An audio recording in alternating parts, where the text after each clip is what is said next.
नाज़रीन, टंडोला यार में कोरोना ते ज़ाब्तो न आयो, 7 ॼणा कोरोना जो शिकार थी विया आहिनि। इन हवाले सां वधीक अपडेट करण जे लाइ असां राब्ते में आहे नसीर शाह।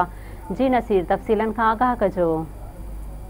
नाज़रीन खे ॿुधाईंदा हलूं त टंडोला शहर में कोरोना वायरस जे हवाले सां ज़ाब्तो न अची सघियो। अॼु नवां केस 7 ज़ाहिर थिया आहिनि, जंहिं हवाले सां टंडोला शहर में लोकल ट्रांसमिशन जा नवां केस तेज़ीअ सां वधजण लॻा। टंडोला ज़िले में 7 नवां केस ज़ाहिर थियण बैदि मौजूदा कोरोना मरीज़नि जो अंग वधी 47 थी वियो आहे।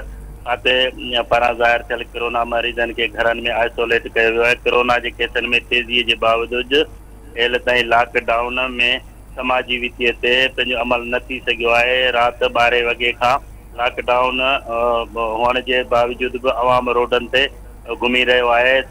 समाजी विती लाइ पुलिस समेत खाते जे ॿियनि अमलदारनि पारां कोशिशूं तो कयूं पियूं वञनि, पर माण्हू जेको आहिनि सो कोरोना जे हवाले सां का बि समाजी वितीअ ते अमल न करे रहिया आहिनि, जंहिंजे करे कोरोना जा केस वधी टंडोला में 75 थी विया आहिनि हलिया ऐं 75 मंझां 28 सिहतियाब थी विया आहिनि हलिया। जॾहिं त नाज़रीन खे ॿुधाईंदा हलूं त एहसास कफ़ालत प्रोग्रामनि जे हवाले सां 3 सेंटर आहिनि टंडोला में, उन ते बि हज़ारे माण्हुनि जी जेको आहे सो पंहिंजो रच लॻी पई आहे ऐं अञा बि अहिड़ी हालत में कोरोना वायरस वधी सघे थो। माण्हू को बि एस पी ते अमल न करे रहिया आहिनि। जी नसीर, अवां जी महिरबानी।